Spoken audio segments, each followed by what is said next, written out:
Hello guys, welcome to D maths. Chapter है हमारा arithmetic progression, हमारा एनसीईआरटी क्लास 10th। हम आ गए बच्चों इस चैप्टर के पहले बेसिक्स पे। तो पहले एपी चैप्टर स्टार्ट करें उससे पहले बहुत ज्यादा जरूरी है कि हम उसका पूरा बेसिक्स जान लें, उसके बारे में सारी डिटेल जान लें। तो बेसिक्स में हम पढ़ने वाले हैं एपी को, लेकिन एपी से पढ़ने पहले मैंने आपके लिए यहाँ पर सीक्वेंस लिख रखी है। जैसा कि आप ये वाली सीक्वेंस दे सकते हो, आपने ये वाली सीक्वेंस, मैंने आपके लिए 4 सीक्वेंस रखी है जो आपके सामने बोर्ड पे है। चलिए हम एक एक करके सारी सीक्वेंस को पढ़ते हैं। अगर मैं पहली सीक्वेंस को देखूंगा तो पहले पे आ रहा है 1 2 3 4 5। हमारी पहली टर्म पे आ रहा है 1, दूसरी टर्म पे आ रहा है 2, तीसरी टर्म पे आ रहा है 3, चौथी टर्म पे आ रहा है 4 और पांचवी टर्म पे आ रहा है 5। ये सारी की सारी सीक्वेंस है, इनमें कोई शक नहीं है। ये सारी की सारी क्या है? सीक्वेंस। ये भी सीक्वेंस है, ये भी सीक्वेंस है, ये भी सीक्वेंस है, ये भी सीक्वेंस। सीक्वेंस मतलब जिसमें एक के बाद दूसरा नंबर, तीसरा नंबर, चौथा नंबर ऐसे चलता रहता। ठीक है, इन सारी सीक्वेंस में से एपी अरिथमेटिक प्रोग्रेशन की शॉर्ट फॉर्म होता है एपी। एपी कौन सा होगा कौन सा नहीं होगा हमें ये पहचानना है, बड़ा आसान है बेटा। मैंने देखा इसमें पैटर्न क्या चल रहा है, देखो ध्यान से। 1 के बाद आया 2, मतलब 1 का गैप है। 2 के बाद आया 3, 3 के बाद आया 4, 4 के बाद आया 5। इन सब में आपको पैटर्न दिख जाएगा, 1 का गैप चल रहा है। सबके बीच में देख सकते हो आप, गैप आपका 1 का चल रहा है। आप इसमें देख लो गैप 1 का चल रहा है, इसमें देख लो गैप 1 का, और इसमें देख लो गैप 1 का चल रहा है। तो ये एक पैटर्न है कि 1 के गैप से नंबर आएंगे। 5 के अगर बाद मुझे जानना हो तो क्या आएगा? 6 आएगा। 6 के बाद जानना हो तो 7 आएगा। ठीक है, चलिए ठीक है। और याद रखना, अगर किसी सीक्वेंस में ये जो गैप दिख रहे हैं लगातार वालों के, जो गैप है ना बच्चों, ये गैप अगर आपके सेम आ रहे हैं तो इसे बोलते हैं एपी। मैं इसके नीचे लगा देता हूं एपी। ये जो सीक्वेंस है बच्चों, ये हमारी एपी होगी, क्योंकि यहां पर जो दो लगातार टर्म है ना, जैसे इस वाली टर्म और इस वाली टर्म के बीच का गैप कितना है? 1। इस वाली टर्म और इस वाली टर्म के बीच का गैप कितना है? 1। लगातार बच्चों कंसेक्यूटिव लेनी है। इस वाली टर्म को और इस वाली टर्म को नहीं ले सकता। लगातार का मतलब ये, उसके बाद ये। इन दोनों टर्म के बीच का गैप देखोगे तो 1 है, इन दोनों टर्म के बीच का गैप देखोगे तो भी 1 है। सब दो लगातार टर्म के बीच का गैप 1 1 1, मतलब सेम आ रहा है ना। जरूरी नहीं 1, कुछ भी हो सकता है लेकिन सेम हो। अगर इन दोनों के बीच का गैप 100 आता, इसका भी 100, इसका भी 100, इसका भी 100, जिनमें ऐसे गैप सेम होते हैं उन्हें एपी कहते हैं। तो चलो कोई बात नहीं, पहली वाली जो सीक्वेंस थी वो हमारी एपी है। अब हम दूसरी वाली में चेक करते हैं। बच्चों मैंने देखा इन दोनों के बीच में गैप कितना चल रहा है? 5 का। इन दोनों में गैप कितने का चल रहा है? हमारा 10 का। इन दोनों में गैप कितने का चल रहा है? 80 का गैप है। इन दोनों में गैप कितना चल रहा है? 5 का। अगर मैं ध्यान से देखूं इस सीक्वेंस को, इसे सीक्वेंस तो बोलूंगा, नंबरों का पैटर्न चल रहा है, लेकिन हमारी दो लगातार जो टर्म है ना बच्चों, उनके बीच का जो गैप है, वो लगातार जो गैप आ रहा है ना, इनके बीच का जो लगातार, वो सेम नहीं है। इसमें सेम नहीं है तो ये एपी भी नहीं होगा। ठीक है, कैसे चेक करते हैं? दो लगातार टर्म के बीच का गैप देखते हैं। ये नहीं कि मैंने इस वाली टर्म को ले लिया उसके बाद डायरेक्ट इस वाली टर्म को ले लिया ना। दो लगातार, कंसेक्यूटिव का मतलब जानते होंगे आप लोग, लगातार। लगातार दो टर्म के बीच का गैप अगर सेम आ रहा है तो एपी है, नहीं आ रहा है तो एपी हमारा नहीं होगा।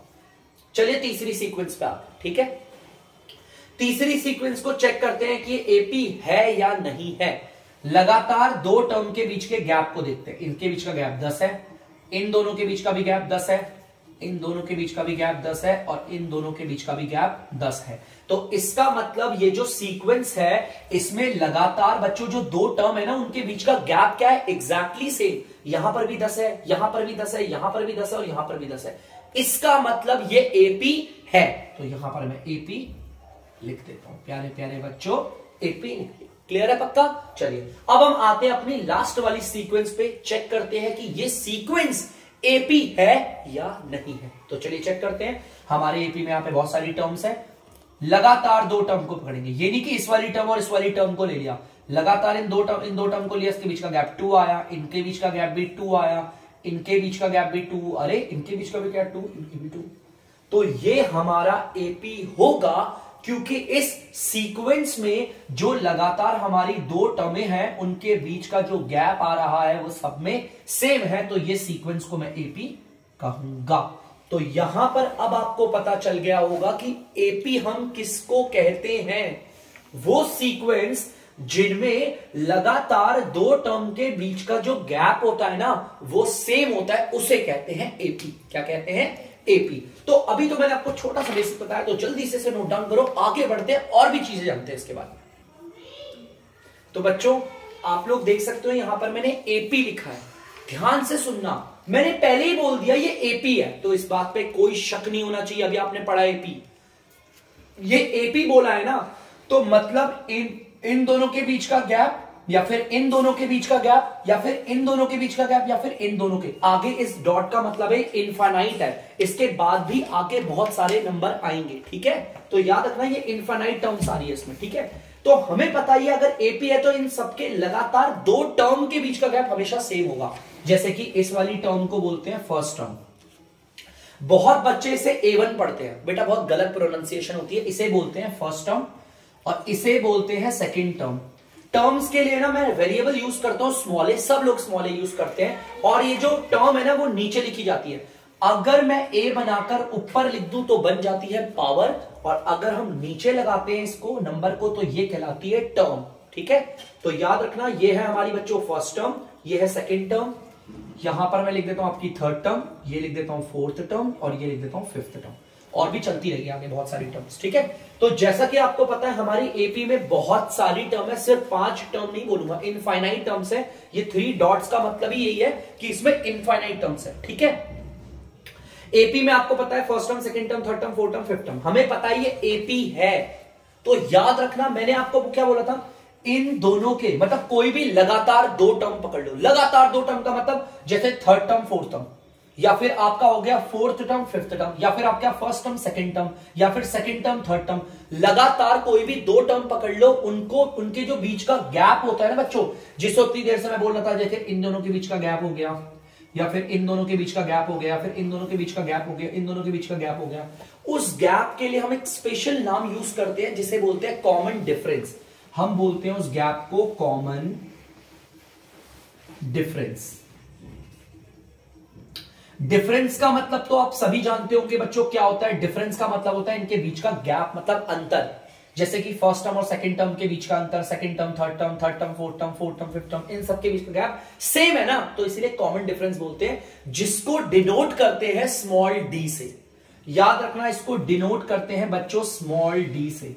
कैपिटल डी से आप नहीं डिनोट करोगे, स्मॉल डी से डिनोट करोगे। और अगर कभी आपको एपी दिया हुआ है, क्या दे रखा है, एपी, लेट सपोज आपको ये एपी दे रखा है और आपको बोला इन दोनों एपी में कॉमन डिफरेंस बताओ, आपको पता है एपी में इन दोनों के बीच का गैप हो, या फिर इन दोनों के बीच का गैप हो, या फिर इन दोनों के बीच का गैप सेम होगा, है ना। लगातार दो टर्म के बीच का गैप क्या होता है, एपी में सेम होता है ना। तो बेटा ध्यान से सुनो, अगर कोई आपको बोलता है एपी में डी निकालो, तो डी निकालने का फॉर्मूला क्या है, समझो, फॉर्मूला खुद बनाओ, समझोगे तो फॉर्मूला खुद बन जाएगा। पहली बात तो ये एपी है, इस बात पे कोई शक नहीं, यहां पर एपी साफ लिखा हुआ है, एपी है, चेक नहीं करना, एपी है। तो बच्चों अगर ये एपी है तो इसकी कोई भी दो लगातार टर्म चूज कर लो। मैं एक काम कर रहा हूं, कौन सी दो लगातार टर्म ले रहा हूं, ध्यान से सुनना, इन सबको मिटा देता हूं, हटो। मैं कौन सी दो लगातार टर्म लूंगा वो दिखा रहा हूं मैं आपको।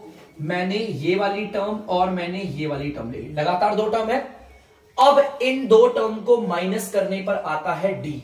अब जरूरी नहीं आप बोलोगे सर आपने तो ये दो टर्म ली है, कोई बच्चा ये दो टर्म ले ले, इन दो को भी माइनस करके क्या आएगा, डी, माने की कॉमन डिफरेंस। आप इन दो टर्म को ले लो, इन दोनों को भी माइनस करके क्या आएगा, डी। लेकिन माइनस किस तरह से करना है वो देखना बहुत जरूरी है। देखो बच्चों ध्यान से, आपको पता है ये थर्ड टर्म है, ये फोर्थ टर्म है, ये थर्ड टर्म है और हमारी फोर्थ टर्म है। तो बेटा ये देखो टर्म कौन सी बड़ी है, ऊपर नंबर को मत देखना कभी भी, याद रखना ऊपर नंबर को मत देखो, टर्म को देखो, टर्म कौन सी बड़ी है इन दोनों में से, तीसरी टर्म बड़ी है, चौथी टर्म बड़ी है। ऊपर मत देखो, यहां से देखो, 3 और 4 में तो 4 ही बड़ा है, तो फोर्थ टर्म को लिखेंगे पहले माइनस, फिर लिखेंगे तीसरी टर्म को, ऐसे निकालते हैं कॉमन डिफरेंस। हमेशा याद रखना, जरूरी नहीं ये फॉर्मूला, एक और हो सकता है। मान लो लेट सपोज हम इसको नहीं लेते, किसी बच्चे ने दो टर्म ये वाली दो चुन ली है, ये दो टर्म ले ली, तो एपी निकालने का फॉर्मूला क्या होगा, हम पहले किसको लेंगे, सेकंड टर्म को, ये बड़ी वाली आती है, second term minus first term, ये होगा डी निकाल। डी निकालने का फॉर्मूला का मतलब क्या है कि कोई भी दो लगातार टर्म पकड़ो उसे माइनस कर दो, बस माइनस करने का एक रूल क्या है, जो ये वाली टर्म है ना, देखो सेकंड टर्म बड़ी है ना, ऊपर को देखकर डिसाइड मत करना। फिर दोबारा बता रहा हूं, कभी कभी ऐसा भी होगा, ये सेकंड टर्म मानी है कि, लेकिन यहां पर नंबर छोटा होगा और फर्स्ट टर्म में नंबर बड़ा होगा, तो मैं बोल रहा हूं यहां से देखना 2 और 1 में कौन बड़ा है, 2 बड़ा है ना, तो सेकंड टर्म को पहले लिखा, फर्स्ट टर्म को बाद में। क्या पता अगर कोई बच्चा ये 2 ना लेकर ये 2 ले रहा है, ठीक है बच्चों, तो अगर इन 2 को ले रहा है तो फॉर्मूला क्या होगा, फॉर्मूला कहता है पहले 5th टर्म लिखेंगे, उसमें से माइनस करेंगे 4th टर्म। 2 लगातार टर्म को माइनस करने से आ जाता है हमारा कॉमन डिफरेंस, माने की डी, और किसी कोई भी 2 लगातार टर्म पकड़ लो उसे माइनस कर लो, क्योंकि आप इन 2 को लो या इन 2 को लो या इन दोनों को या इन दोनों को, गैप तो हमेशा एपी में क्या होता है, सेम होता है ना, तो कोई भी बच्चा कैसे भी निकाल सकता है, इसे हम बोलते हैं कॉमन डिफरेंस। क्या बोलते हैं, कॉमन डिफरेंस। तो मैंने अभी आपको बेसिकली बताया, तो जल्दी से इसे उतारे, फिर मैं कुछ और बेसिक्स कराता हूं। तो बच्चों आप लोग देख सकते हैं, अब हमारा टॉपिक जो है वो जनरल टर्म है, जिसे हम nth टर्म भी कहते हैं एपी की। सबसे पहले तो मैंने यहां पर एपी लिख दिया है, बिल्कुल ध्यान से सुनना, मैंने यहां पर बोला है इसको एपी, इसका मतलब यहां पर कोई भी लगातार 2 टर्म पकड़ लो। ये देखो बच्चों, ये हमारी फर्स्ट टर्म है, ये हमारी सेकेंड टर्म है, ये हमारी थर्ड टर्म है, ये हमारी 4th टर्म है, ये हमारी 5th टर्म है। बहुत बच्चे बोलेंगे सर ये हमारी 6th टर्म है, नहीं, देखो इस बीच में डॉट डॉट डॉट का मतलब क्या है, 27 और 57 के बीच में भी बहुत सारे नंबर्स आ रहे हैं, लेकिन हमें नहीं पता कितने हैं। कोई बात नहीं, अगर आपको नहीं पता ये कौन सी टर्म है, तो आप इस टर्म को बोल सकते हैं nth टर्म। देखो इसे ऐसे बोलते हैं nth टर्म, ठीक है। यदि अगर आपके पास कोई टर्म है, यार ये तो सबको पता है, first term, second term, third term, 4th term, 5th term लगातार चल रही थी ना, और इसके बाद बीच में कितने सारे गैप है हमें नहीं पता, कितने गैप है, 2, 4, 5, 8, 10, 100, कितने गैप भी हो सकते हैं। अब ये जो 57 है हमारा, ये कौन सी टर्म पे आएगा नहीं मालूम, तो आप इसे बोल सकते हो nth टर्म। याद रखना, अगर आपको एपी में नहीं पता कि ये कौन सी टर्म है, आप उसे क्या मानते हैं, हमेशा nth टर्म मानते हैं। जैसे कि मैथ्स में हमने पढ़ा है ना कि अगर कोई चीज नहीं पता तो उसे x मान लो, उसी तरह अगर एपी में आपको किसी टर्म के बारे में नहीं पता तो आप उसे मानते हैं nth टर्म। बेटा इस nth टर्म को जनरल टर्म भी कहते हैं, बहुत कमाल की चीज होती है ये, अगर पता है आपको, इससे बहुत सारी चीजों को पता चलता है। पहले तो मैं आपको इसका फॉर्मूला बताता हूं nth टर्म निकालने का, ध्यान से देखना। nth टर्म निकालने का फॉर्मूला सुन लो, बहुत ही सिंपल है। nth टर्म निकालने का फॉर्मूला होता है, पहले लिखते हैं a प्लस ब्रैकेट में n-1 ब्रैकेट क्लोज d। अब बहुत दिक्कत है सर ये a क्या है, बेटा a1, ये जो फर्स्ट टर्म लिखी है ना, आप इसे ऐसे ना लिख के ऐसे भी लिख सकते हैं, इसी को ही हम फर्स्ट टर्म भी कहते हैं, ठीक है। याद रखना यही हमारी फर्स्ट टर्म है, कुछ लोग इसे a बोलते हैं, कुछ लोग इसे a1 की फर्स्ट टर्म ऐसे बोलोगे, फर्स्ट टर्म, ठीक है। फर्स्ट टर्म को आप चाहो तो ऐसे लिखो, मैं और ऑप्शन में लिख देता हूं, ऐसे भी लिख सकते हैं, a भी लिख सकते हैं, ठीक है। ये हमारी फर्स्ट टर्म है, फिर प्लस है, n का मतलब जो सी भी टर्म निकाल रहे हो यहां पर n लिख देते हैं, -1 और d का मतलब आप सब जानते हो, कॉमन डिफरेंस। कैसे निकलता है, ये एपी है ना, आप कोई सी भी लगातार 2 टर्म पकड़ लो, लेट सपोज मैंने ये वाली 2 और ये वाली टर्म पकड़ ली है 2 टर्म, मैंने इस वाली टर्म और इस वाली टर्म को पकड़ा है, आराम से आ सकता है इसका आंसर। देखो मैं अगर इस वाली टर्म और इस वाली टर्म को माइनस करूंगा तो क्या आ जाएगा, कॉमन डिफरेंस। लेकिन एक रूल होता है कॉमन डिफरेंस निकालने का, आप 4th टर्म में से 3rd टर्म को माइनस करोगे, ठीक है। इस चीज को ध्यान रखना, बड़ी वाली टर्म को पहले रखते हैं। तो अभी तो मैं फिलहाल क्वेश्चन नहीं करा रहा, अभी बस मैं आपको फॉर्मूलाज बता रहा हूं। ये हमारी है जनरल टर्म। मैंने आपको क्या बोला, ये जनरल टर्म बड़ी कमाल की होती है, बहुत इंपॉर्टेंट है, लिख देता हूं, very very important, very very important. अब आप लोग सोचोगे कि सर अगर ये जनरल टर्म है तो इस फॉर्मूले से तो जनरल टर्म निकलेगी, है ना, जो जनरल टर्म होती है वो निकलेगी। नहीं बेटा, इस फॉर्मूले की मदद से हम कोई सी भी टर्म निकाल सकते हैं, कोई सी भी टर्म हो इस वाले फॉर्मूले से वो निकल सकती है। देखो एग्जांपल के लिए दिखाता हूं, चलो एक काम करते हैं, एग्जांपल मैं आप लोगों से लेता हूं, ठीक है। चलो मैंने क्या बोला है, अगर हमारे पास जनरल टर्म का फॉर्मूला आपने याद कर लिया, a प्लस n-1d, तो आप कोई सी भी टर्म का फॉर्मूला निकाल सकते हो। अगर किसी बच्चे ने बोला सर मुझे निकालना है 3rd टर्म का फॉर्मूला बताओ, 3rd टर्म को निकालने का फॉर्मूला क्या होगा, देखो ध्यान से, 3rd टर्म को निकालना है ना, देखो a और नीचे रख दिया 3, इसी को निकालना है ना, इसको निकालने का फॉर्मूला बनाना है। देखो n की जगह पर क्या लिखा है, 3 लिखा है, देखो क्या लिखा है ध्यान से, n की जगह पर 3, तो सब वही रहेगा, a की जगह a रहेगा, प्लस की जगह प्लस, जहां पर n है वहां पर क्या लिखा है मैंने बच्चों, 3 लिखा है ना, तो n की जगह पर क्या आ जाएगा 3 माइनस, फिर आ जाएगा ये 1 बच्चों, और फिर ब्रैकेट क्लोज, फिर d आ गया। एक बार इसे सॉल्व करो, क्या आएगा, a प्लस 3 में से अगर 1 जाएगा क्या बचेगा 2, और 2 को d से करोगे तो क्या आ जाएगा 2d। क्या आ गया, थर्ड टर्म का फॉर्मूला आ गया a प्लस 2d। चलो कोई बात नहीं, बहुत सारे फॉर्मूले बनाने यार। अगर कोई बोलेगा सर मुझे तो ये समझ में नहीं आया, आप कोई दूसरी टर्म बनाओ। एक काम करो सर, पांचवी टर्म का फॉर्मूला बताओ। यही बताती, जनरल टर्म से ही डेरिवेट हुए हैं सारे। फिफ्थ टर्म का फॉर्मूला बनाते हैं। तो चलो फिफ्थ टर्म पहले लिख लेते हैं। लिख दी पांचवी टर्म। अगर मैं ऊपर लिखूंगा बच्चों तो ये क्या बन जाती है, पावर, और इंडेक्स भी कहते हैं पावर को। अच्छा क्लास 11th में इसका यूज होता है ज्यादातर, मैंने बोल दिया। पावर को ना हम इंडेक्स भी बोलते हैं, पता होना चाहिए आप लोगों को, ठीक है। अगर ऊपर रखूंगा तो उसे हम इंडेक्स बोलेंगे, या फिर मतलब पावर। नीचे वाले को बोलते हैं टर्म, मैं नीचे लिख रहा हूं। अब इसका फॉर्मूला देखो, जहां पर n है वहां पर मैंने क्या रखा है बच्चों, 5 ना। फॉर्मूला क्या है, पहले a लिखो, मैंने a लिख दिया। फिर प्लस बनाओ, देखो प्लस बोला है, फिर ब्रैकेट ओपन करो, ब्रैकेट भी ओपन कर दिया। फिर n लिखो, n की जगह पर तो मैंने 5 लिखा है तो 5 लिखूंगा। फिर -1 करो, -1 करा, ब्रैकेट क्लोज करो और फिर लिख दो d। अगर हम इसे सॉल्व करेंगे तो a प्लस 5 में से 1 जाएगा 4 आएगा, और 4 को d से करोगे मल्टीप्लाई तो 4d आ गया। देखो ध्यान से, अभी बहुत सारे बनाते हैं उसके बाद ध्यान देंगे। चलो एक काम करते हैं, पांचवी टर्म नहीं, हम एक काम करते हैं छठी टर्म या फिर 14th टर्म का फॉर्मूला बनाते हैं। कौन सी टर्म का, 14th टर्म का। यहां पर 14th टर्म का फॉर्मूला बनाने आ रहे हैं, ठीक है। तो देखते हैं क्या होता है। जहां पर n है बच्चों वहां पर उसकी जगह पर मैंने क्या रखा है 14, तो हम क्या करेंगे, पहले लिखते हैं a, ठीक है। फिर यहां पर फॉर्मूला बोल रहा है लिखो प्लस, मैंने प्लस कर दिया। फिर ब्रैकेट ओपन करना है, मैंने ब्रैकेट भी ओपन करा। जो भी मेरा नीचे यहां पर नंबर है उसे n बोलते हैं, उसे 1 से माइनस करना है। मेरा नंबर है 14, उसे 1 से माइनस करके क्लोज कर दिया ब्रैकेट, और फिर d लगा दिया। आपको पता ही आ जाएगा a प्लस 14 में से बन जाएगा 13, और उसे d से मल्टीप्लाई करोगे 13d। यार देखो ध्यान से, जब हमें थर्ड टर्म निकालनी थी तो फॉर्मूला क्या था, a प्लस 2d। 3 था तो उससे पहले एक कम हो गया 2d। जब हमें फिफ्थ टर्म निकालनी है तो फॉर्मूला क्या है, a प्लस 4d। देखो 5 है तो इधर 4 आ गया, एक कम हो गया। जब हमें 14th टर्म निकालनी थी तो क्या हुआ, a प्लस 13d। उसी तरह अगर कोई मुझसे बोलेगा भैया 100th टर्म निकाल दो, देखो इसे पढ़ते क्या, 100th टर्म निकाल दो, तो मैं बोलूंगा भाई a प्लस 100 है ना तो 99d कर दूंगा। देखो सेम वही चल रहा है ना, देखो a प्लस तो सब में है, a प्लस यहां 3 है तो 2d, यहां 5 है तो 4d, यहां पे 14 है तो 13d। उसी तरह 100 था तो 99d हो गया।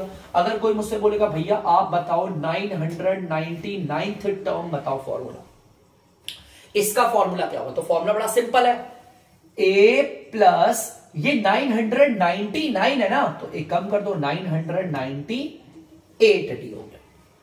एक माइनस कर देते हैं, जो भी यहां टर्म निकाल रहे हैं उसमें से क्या करते हैं, एक माइनस कर देते हैं, करते हैं। उसी तरह nth टर्म निकालने का फॉर्मूला क्या होता है, देखो a प्लस इसमें से 1 माइनस कर दो, n-1 कर दिया और d लगा दिया, ये रहा हमारा जनरल। ठीक है, तो इस चीज को ध्यान रखना बच्चों, जनरल टर्म, ये जनरल टर्म ही को लिखा मैंने, ठीक है, टेंशन मत देना। जनरल टर्म बहुत ज्यादा इंपॉर्टेंट है, जिसको जनरल टर्म आ गई उसने सारी टर्म को निकालना सीख लिया। और अब तो आपको फॉर्मूला याद हो गया होगा। अगर मैं आपसे बोलता हूं कि अगर कोई बोलता है आपको एक काम करो दूसरी टर्म निकालने का फॉर्मूला बताओ, दूसरी टर्म a प्लस यहां पे 2 है ना तो 1d हो गया, निकल गया फॉर्मूला। कितना इजी है। और ये फॉर्मूला कहां से डेरिवेट हुआ है, हमारी जनरल टर्म से, जिसको हम nth टर्म भी कहते हैं। ये बहुत इंपॉर्टेंट है बच्चों, इस चीज को आप हमेशा ध्यान रखना। अगर आप इस चीज को ध्यान में रखते हैं तो आप बहुत सारी चीजें गेट कर सकते हैं। ठीक है, ये बहुत इंपॉर्टेंट बेसिक्स है जो मैंने आपको बताया। कोई सी भी टर्म को निकालने का फॉर्मूला, थर्ड टर्म को निकालना है तो a plus 2d, fourth term को निकालना है तो a plus 3d, fifth term को निकालना है तो a प्लस 4d, अगर मान लो 17th टर्म को निकालना है तो a प्लस 16d, अगर बोलूंगा मैं 20 टर्म को निकालना है 20th टर्म को तो a प्लस 19d। ठीक है, तो प्लीज बच्चों जल्दी से उतार लो। तो बच्चों आप लोगों ने देखा होगा, मैंने आपको बेसिक्स पढ़ा दिया, जितना नेसेसरी बेसिक्स था मैंने आपको बता दिया। आने वाले टाइम में मैं आपको और बेसिक्स पढ़ाता रहूंगा इसके बारे में। सबसे पहले हमारी एक्सरसाइज 5.1 का क्वेश्चन नंबर पहला स्टार्ट करते हैं, जितना भी बेसिक्स पढ़ा उसके आधार पे, और देखते हैं क्या कह रहा है। ठीक है, देखो, in which of the following situation does the list of numbers involve make an arithmetic progression and why. वो कह रहा है, हमने ना आपको बहुत सारी सिचुएशंस दे रखी है। ये जो हमारा क्वेश्चन नंबर 1 है ना बच्चों, इसमें 4 सिचुएशंस है। वो कह रहा है चारों सिचुएशंस को पढ़ो, और चारों सिचुएशंस में ना आपके लिस्ट ऑफ नंबर्स इन्वॉल्व हैं। मतलब कि जब हम इस सिचुएशंस को पढ़ेंगे बहुत सारे नंबर्स आएंगे, नंबरों की क्या आएगी, लिस्ट आएगी। हमें देखना है वो जो नंबरों की लिस्ट आ रही है क्या वो अरिथमेटिक प्रोग्रेशन बनाते हैं, और अगर बनाते हैं तो क्यों बनाते हैं, क्यों है भाई, अगर अरिथमेटिक प्रोग्रेशन बना रहे तो क्यों है अरिथमेटिक प्रोग्रेशन, ये बताना है। सिंपल है बहुत। सिचुएशंस को पढ़ेंगे, इस सिचुएशन में जो भी हमारे नंबर इन्वॉल्व होंगे, जो भी हमारे बहुत सारे नंबर्स इन्वॉल्व होंगे, हमें चेक करना है वो सारे नंबर एपी बना रहे हैं या नहीं। अगर वो एपी बना रहे हैं तो क्यों बना रहे हैं हमें बताना है। तो चलिए स्टार्ट करते हैं हमारा पहला।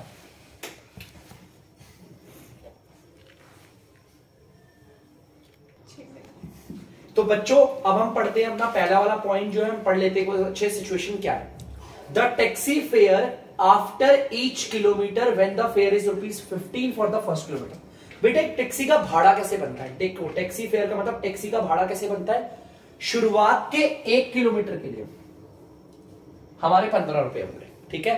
शुरुआत के 1 किलोमीटर के लिए हमारे 15 रुपए होंगे और बाकी के 8 होंगे उसके अगले एडिशनल किलोमीटर के लिए। एग्जाम्पल के तौर पे चलो हम एक काम करते हैं। एग्जाम्पल के तौर पे हमने ना एक काम किया, एक टैक्सी बना ली। देखो ध्यान से एक टैक्सी बना लेता हूं सुंदर सी।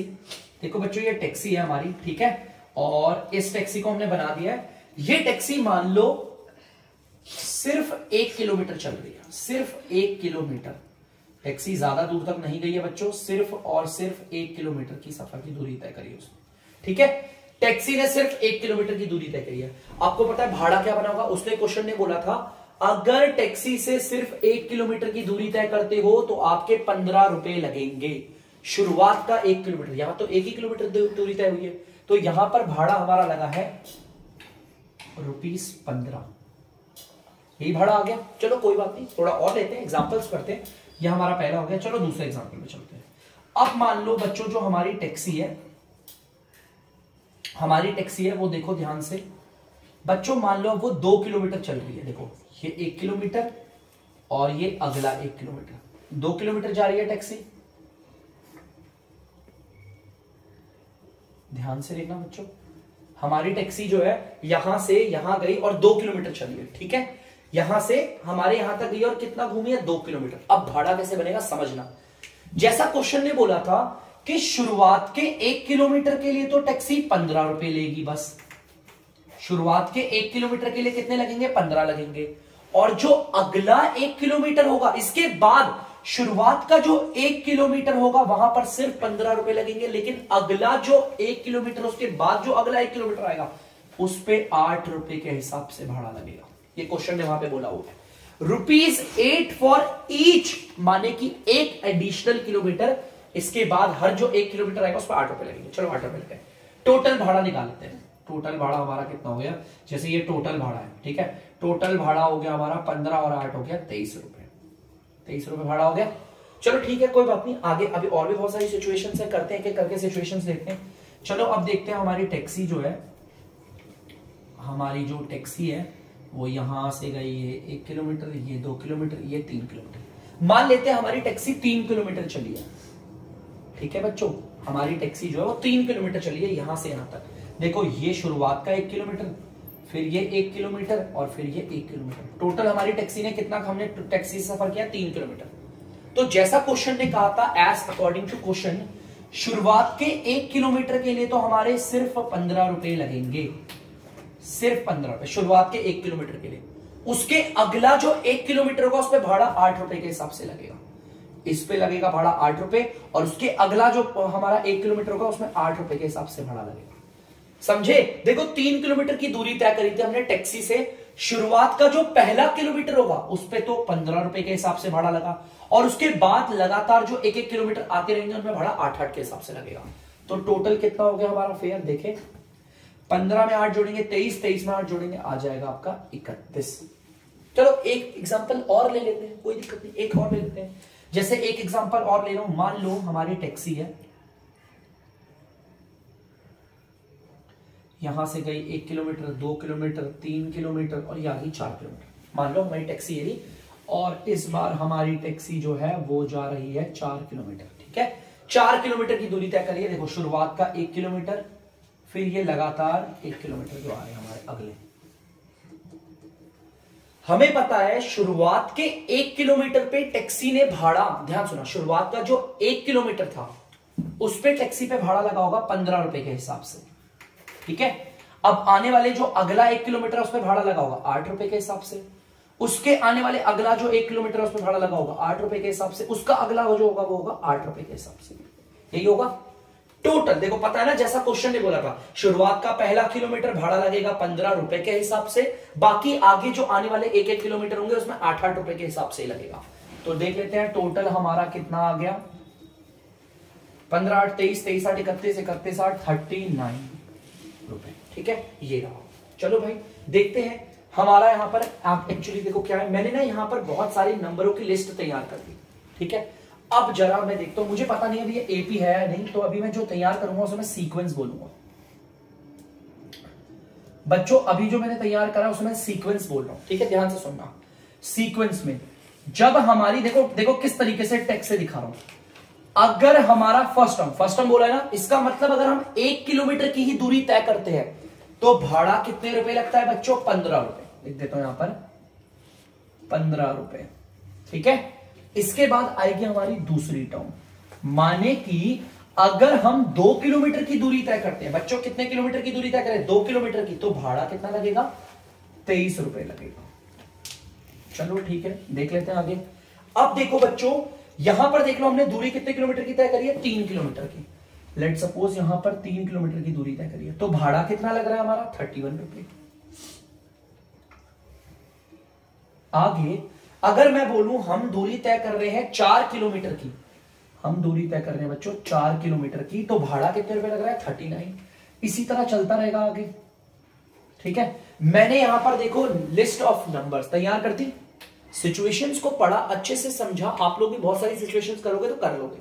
तो मैंने इन सारी सिचुएशन से ना अपनी ना सीक्वेंस तैयार करी है, एक लिस्ट तैयार करी है। लेकिन राइट नाउ मैं भी नहीं जानता ये एपी है या एपी नहीं है।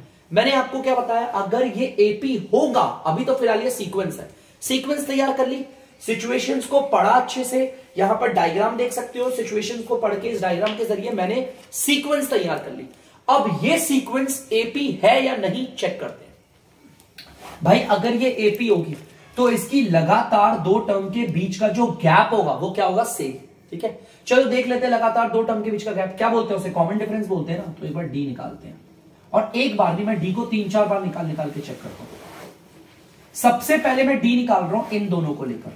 आपको पता है ये 2 लगातार 2 टर्म पकड़ी है, इस वाली टर्म में से, बड़ी टर्म में से छोटी टर्म को माइनस करते हैं, कहते हैं ना ऐसे, सेकंड टर्म में से फर्स्ट टर्म को। सेकंड टर्म हमारी क्या है, 23 रुपए, माइनस फर्स्ट टर्म हमारी क्या है, 15 रुपए। अगर आप इसे माइनस करोगे तो आ जाएगा आपका 8 रुपए। कॉमन डिफरेंस यहां पर 8 आ रहा है। अगर इन दोनों के बीच पे 8 आया है तो सब में क्या होना चाहिए, 8। अगर सब में 8 होगा तो हम इसे एपी बोल देंगे। तो चलिए दोबारा कॉमन डिफरेंस निकालते हैं इन 2 को लेकर। इन 2 टर्म को ले रहा हूं, और हम कैसे निकालेंगे, थर्ड टर्म में से, बड़ी टर्म में से छोटी टर्म को माइनस करते हैं। थर्ड टर्म हमारी क्या बच्चों, 31 रुपए, माइनस दूसरी टर्म क्या हमारी, 23 रुपए। अगर माइनस करोगे तो इसमें आ गया 8 रुपए। अरे यहां पर भी 8 आया, इन दोनों के बीच का भी गैप कितना है, 8 आया। रुको अभी थोड़ा सा रह रहा है, इसको भी कर लेते हैं फिर देखेंगे, ठीक है। तो दोबारा से कॉमन डिफरेंस निकालता हूं मैं इन दोनों को लेकर। तो आपको पता है बड़ी टर्म में से छोटी टर्म को माइनस करेंगे, फोर्थ टर्म में से माइनस करेंगे छोटी टर्म को। थर्ड टर्म को कर लिया, ठीक है। तो फोर्थ टर्म देख लेते हैं बच्चों, क्या हमारी 39, माइनस फर्स्ट टर्म हमारी, सॉरी थर्ड टर्म हमारी कितनी बच्चों, 31। अगर हम इसे माइनस करेंगे तो आ गया हमारा 8 रुपए। इसका मतलब ये जो सीक्वेंस हमने तैयार करी है, ये जो इस सिचुएशंस को पढ़ के हमारी लिस्ट ऑफ नंबर्स तैयार हुए हैं, इसमें हर लगातार टर्म के बीच का जो गैप है वो क्या है, सेम। तो क्या हम इसे एपी बोल सकते हैं, यस, ये हमारे एपी है, क्योंकि इन दोनों के बीच का गैप भी ₹8 है, इन दोनों के बीच का भी गैप 8 है, और इन दोनों के बीच का भी 8 है। तो मैं यहां पर नीचे जगह नहीं बच्चों, थोड़ी सी यहां लिख दो, तो yes this is an AP, ये एपी है। और क्यों है हमें ये बताना है, बिकॉज